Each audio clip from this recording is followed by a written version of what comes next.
Captain Krill stood on the bridge of the Wanderer, staring at the view screen with all four of his eyes. Something was wrong. Very wrong.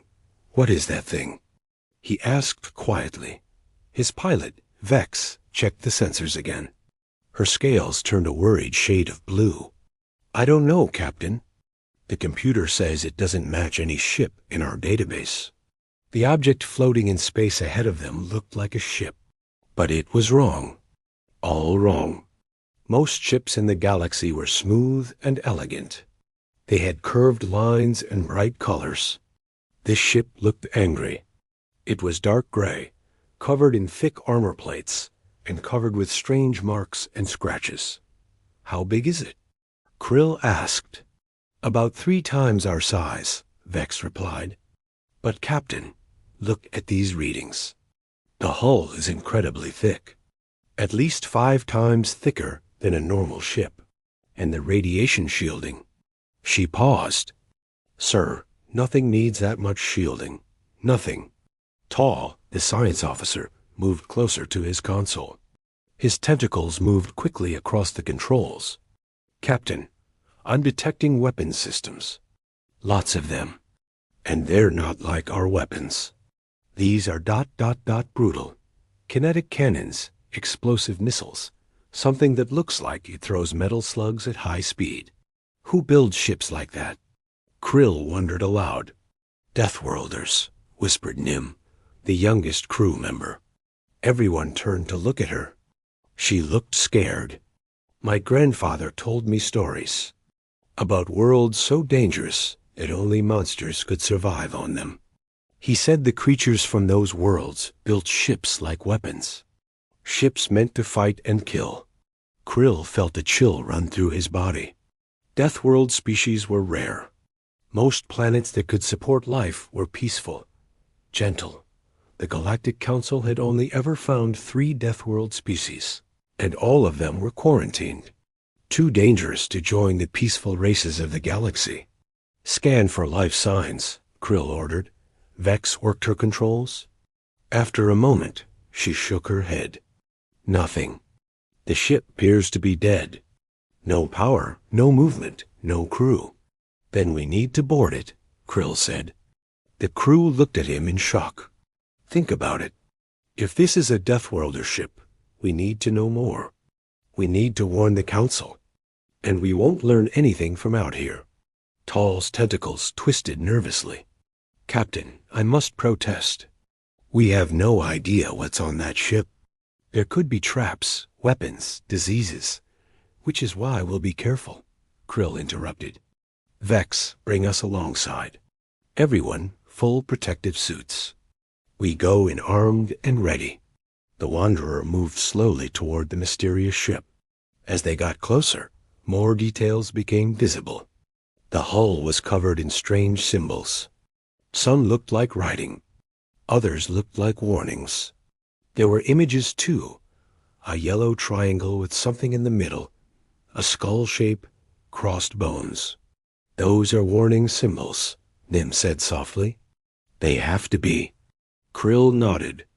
Probably warning us to stay away. Which means there's something on that ship they wanted to protect. Or something they wanted to keep inside. They docked with the Deathworld ship. The airlock connection took longer than normal. The ship's hull was so thick that their docking clamps barely reached through to make a seal. Krill, Tall, and Vex stood at the airlock door, fully suited and armed. Remember, Krill said, we go in careful. We look around. We take pictures and samples. And at the first sign of danger, we run. Understood? Understood, they both replied. The door opened with a hiss. Beyond it was darkness. Krill turned on his suit lights and stepped through. The interior of the ship was like nothing he had ever seen. Everything was built on a massive scale. The corridors were tall and wide. The walls were bare metal, covered in pipes and cables. There were no decorations, no comfort, just function, just strength. This place feels wrong, Vex whispered. Like it was built for war. Look here, Tall called. He was pointing at a panel on the wall. There were words on it. Strange words in a language none of them recognized. But there was also a symbol, a blue circle with green patches on it. Is that a planet? Nim asked over the radio from the ship.kri. Pell leaned closer. Below the symbol were more words and numbers. He took a picture with his suit camera. We need to find the ship's computer. Whatever built this, wherever they came from. We need to know more. They moved deeper into the dark ship, not knowing they were about to discover humanity's greatest secret. The corridor stretched ahead of them, dark and silent. Krill's suit lights cast strange shadows on the metal walls. Every step echoed in the emptiness. Captain, look at this, Tall said, stopping at a doorway. He pointed to a handle. This is meant for a hand. 5 digits. Strong grip needed. Krill examined it. The handle was thick and heavy. Whatever lived here was strong. Very strong. They pushed through the door into what looked like a living quarters. Krill froze. Along the walls were sleeping pods. But they weren't like normal pods. These were harsh, uncomfortable-looking boxes of metal and thin padding. Who sleeps in something like this? Vex asked, touching one of the pods. There's barely any cushioning. And look, straps. They strapped themselves down while they slept. High-gravity species, Tall said quietly. His voice was shaking. Captain, I'm reading the environmental controls. This ship was designed to run AT at 3 times standard gravity. 3 times. Nothing survives in that except Deathworlders, Krill finished. They searched the room carefully. Vex found a locker and pried it open. Inside were clothes. Simple, tough fabric in dark colors. And pictures. Small, flat images showing landscapes that made no sense. Look at this. Vex held up one picture. It showed a huge body of water. But the sky above it was blue. Bright blue. What kind of planet has a blue sky? One with a dangerous atmosphere, Tall answered. Only certain gas mixtures create that color. Usually toxic ones. Another picture showed mountains covered in white substance. Is that frozen water? Krill asked in disbelief. They lived near frozen water? The third picture made them all go quiet. It showed 5 creatures standing together. They were tall, standing on 2 legs. They had 2 arms, 2 eyes, hair on their heads. They were smiling. Those are the crew, Nin said over the radio. Those are the Deathworlders. They look almost normal, Vex whispered. If you ignore the fact they're built like warriors. Krill studied the image. The creatures, the humans, looked strong, muscular. Their eyes faced forward like predators. But they were smiling, happy, alive.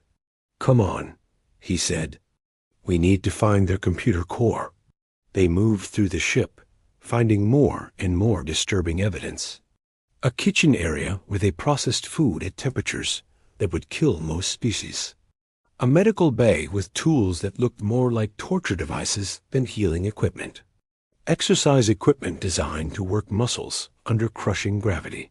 They lived in constant pain, Tall said softly. Everything about this ship suggests constant struggle, constant survival. Finally, they found the bridge. It was a room filled with screens and controls. Everything was manual. Physical buttons and switches instead of elegant touch controls or mental links. Primitive, Vex said, but effective. Tall moved to what looked like the main computer. Surprisingly, it still had minimal emergency power. He connected his portable translator and started pulling data. I'm getting something, he said excitedly. Ship logs, historical records, and ...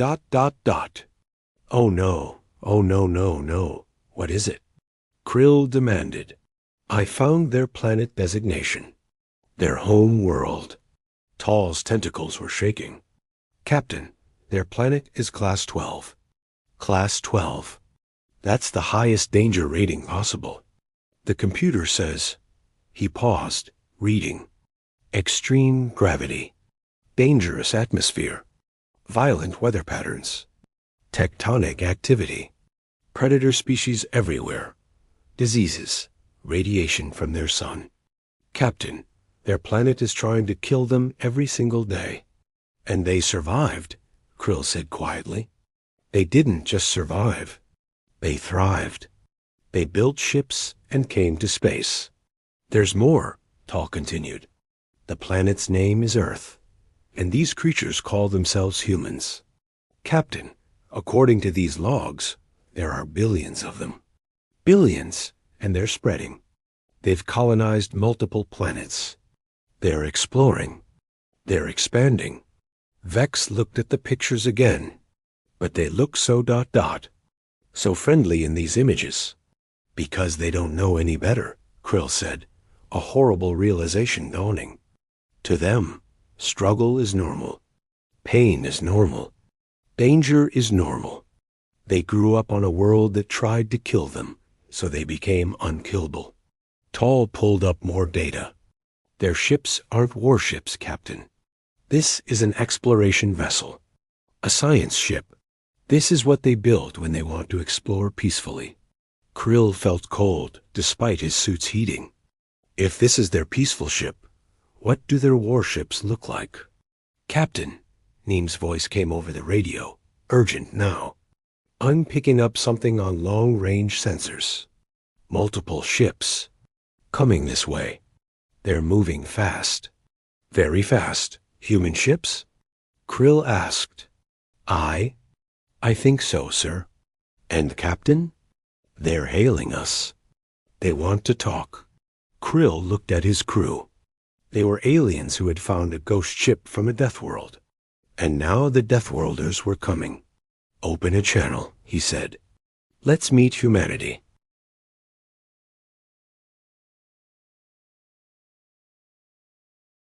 The screen flickered to life. A face appeared. A human face. Krill had seen the pictures, but seeing a living human was different. The creature had short dark hair, brown eyes that looked directly at him, and skin the color of earth. It was a female, he thought. She wore a dark blue uniform with symbols on it. This is Captain Rita Gomez of the Earth vessel Horizon, the human said. Her voice was strong, but not aggressive. We detected your ship near one of our lost vessels. Are you in distress? Krill found his voice. I am Captain Krill of the exploration ship Wanderer. We ... We found this ship floating. We thought it was abandoned. We came to investigate. Rita's expression softened. The Pioneer. We've been searching for her for 2 years. She disappeared during a survey mission near the edge of this sector. She paused. Did you find any crew? No, Krill said quietly. No survivors. I'm sorry. Rita's face showed pain. Real pain. She closed her eyes for a moment. Thank you for telling me. May I ask what species you are? We haven't encountered your people before. We are Centaurians, Krill replied. From the Galactic Council. We have been exploring this region for decades. We have never encountered your species either. The Galactic Council? Rita looked interested. So there are others out here. We wondered. We've been looking for other intelligent life for a long time. Tall moved closer to Krill. Captain, their ships are holding position. They're not attacking. They're just ... waiting. Krill took a breath. Captain Gomez, may I be honest with you? Please, Rita said. Your ship frightened us, Krill admitted. We have never seen vessels built like this. So strong, so heavily armed. We thought it was a warship from a dangerous species. Rita laughed. Actually laughed. It was a warm sound. The Pioneer? A warship? No, Captain Krill. She was a research vessel. built for deep space exploration. The armor and weapons are standard safety equipment. Safety equipment? Vex whispered in disbelief. You have to understand, Rita continued, space is dangerous. Asteroids, radiation, equipment failure. We build our ships to survive anything. Because that's what we do. We survive. Your home world, Krill said carefully. Earth. Our computers rate it as a Class 12 Deathworld. The most dangerous classification possible. Rita nodded slowly. Is that what you call it? A Deathworld? She smiled slightly.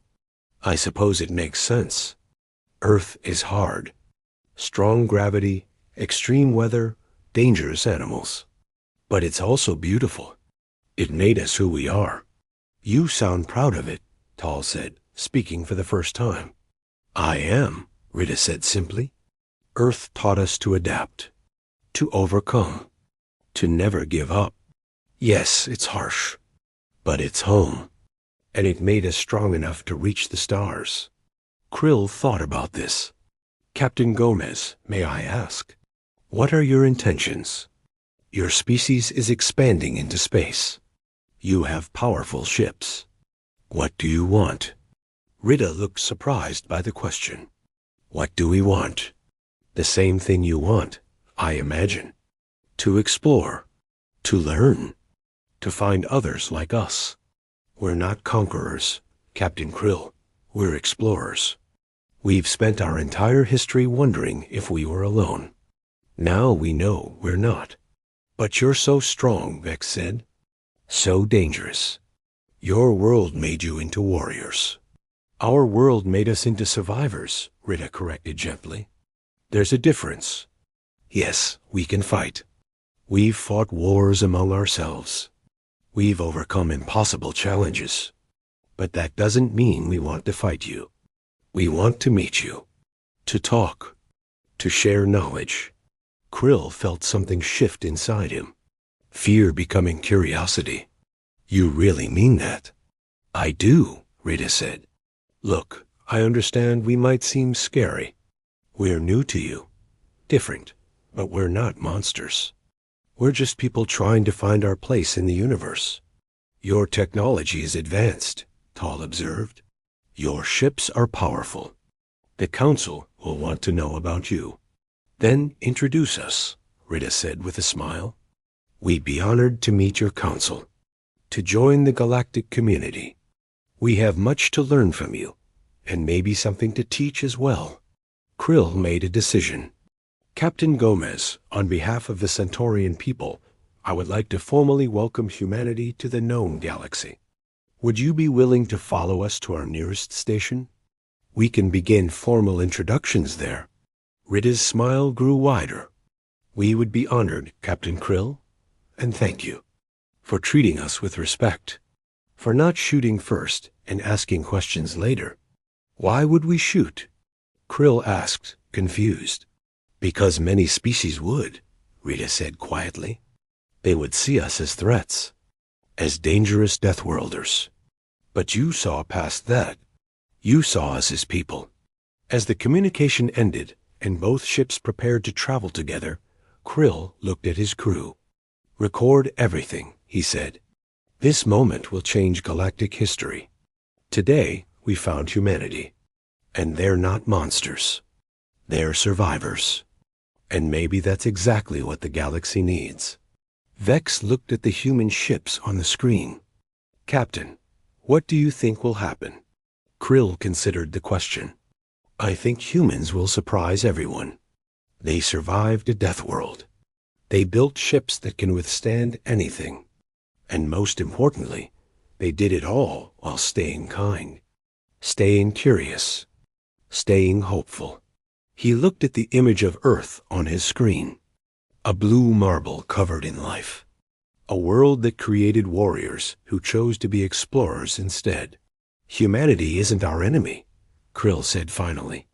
They're our future allies. And together, we'll explore the stars. The Wanderer and the human fleet turned toward the galactic core. Toward new friendships. And toward a future where Deathworlders and peaceful species could stand side by side, the galaxy would never be the same. The end, asterisk.